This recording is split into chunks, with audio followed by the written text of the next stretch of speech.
Welcome to our channel. This law, इस दुनिया में हर एक ऑब्जेक्ट एक दूसरे को अपनी ओर खींच रहा है और इसी को न्यूटन ने बताया था कि ये है ग्रेविटी। इस पुल का नाम है gravity. Newton showed gravity as an attraction force between two objects. This is the famous equation F1g equals to g into m1 into m2 by R square. जैसे कि यहाँ पर दो ऑब्जेक्ट हैं m1 और m2, इन दोनों का मास और इन दोनों के बीच का डिस्टेंस है r। तो इनके बीच में ग्रेविटेशनल पुल कितना होगा? F1 equals to F2 equals to g into m1 into m2 by R square. अब g यहाँ पर जो है वो है ग्रेविटेशनल कांस्टेंट। तो अगर इन पैरामीटर्स का वैल्यू हमें मिल जाए तो हम आसानी से कैलकुलेट कर सकते हैं कि m1 और m2 के बीच में ग्रेविटेशनल पुल कितना है।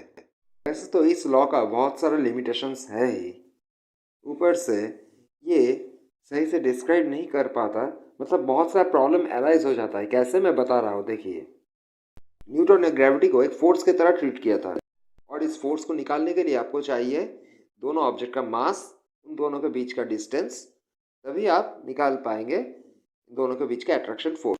इस लॉ के हिसाब से ग्रेविटेशनल फोर्स सिर्फ वहीं पर काम करेगा जहाँ पर ऑब्जेक्ट के पास कुछ मास रहेगा। लेकिन अगर किसी ऑब्जेक्ट के पास मास ना हो तब क्या होगा? जैसे कि मान लीजिए फोटोन।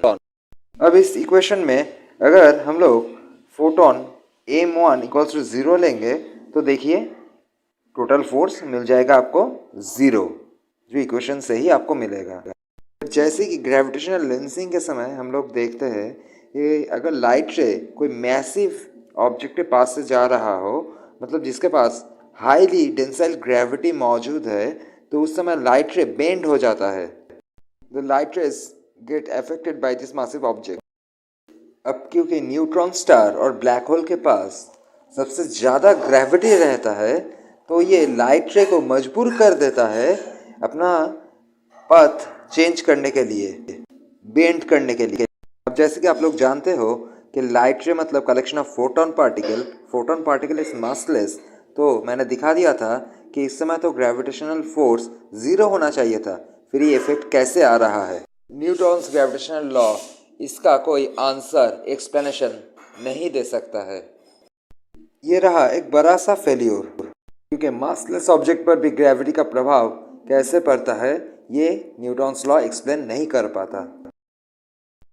न्यूटन्स लॉ का बहुत सारा लिमिटेशंस भी है। जैसे कि आप देख सकते हैं, बहुत छोटा सा ऑब्जेक्ट अगर है, जैसे कि सब एटॉमिक लेवल पर, ये काम नहीं करता।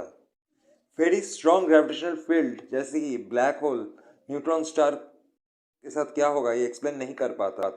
और इतने सारे लिमिटेशंस के बाद भी जो वैल्यू हमें मिलता है वो अप्रॉक्सीमेट वैल्यू मिलेगा, तो हमें एक्यूरेट वैल्यू नहीं दे सकता।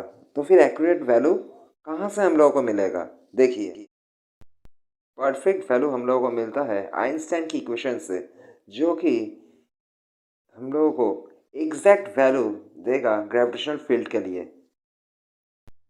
And it comes from theory of relativity. तो इसका हम आगे दूसरे वीडियो में डिटेली एक्सप्लेन करेंगे। क्योंकि हमें एक्यूरेट वैल्यू नहीं मिलता, तो ये रहा सेकेंड ड्रॉबैक। आते हैं थर्ड ड्रॉबैक में। अकॉर्डिंग टू न्यूटन, हमारे यूनिवर्स में हर दो ऑब्जेक्ट के बीच में एक ग्रेविटेशनल अट्रैक्शन पुल काम कर रहा है। जैसे कि सन मरकरी को खींच रहा है अपनी ओर, वैसे ही वेनस, अर्थ, मार्स, ये बाकी प्लैनेट वो भी मरकरी को अपनी ओर खींच रहा है। जैसे कि हम लोग जानते हैं, सबसे सन के सबसे पास की नज़दीक की प्लैनेट है मरकरी। तो मरकरी को जब सन इतने फोर्स से अपनी ओर खींच रहा है, तो मरकरी को तो टूट पड़ना चाहिए था सन पर। तो ऐसा क्यों नहीं हो रहा है? इसका कोई भी एक्सप्लेनेशन न्यूटन्स लॉ से हम लोगों को नहीं मिलता। यहाँ पर शायद ऐसे सोचा जा सकता है कि ये सारे प्लैनेट्स एक दूसरे को बैलेंस कर रहा है, मतलब यहाँ पर एक बैलेंस्ड फोर्स काम कर रहा है, जिसके लिए सभी अपने ऑर्बिट पर ही घूम रहे हैं।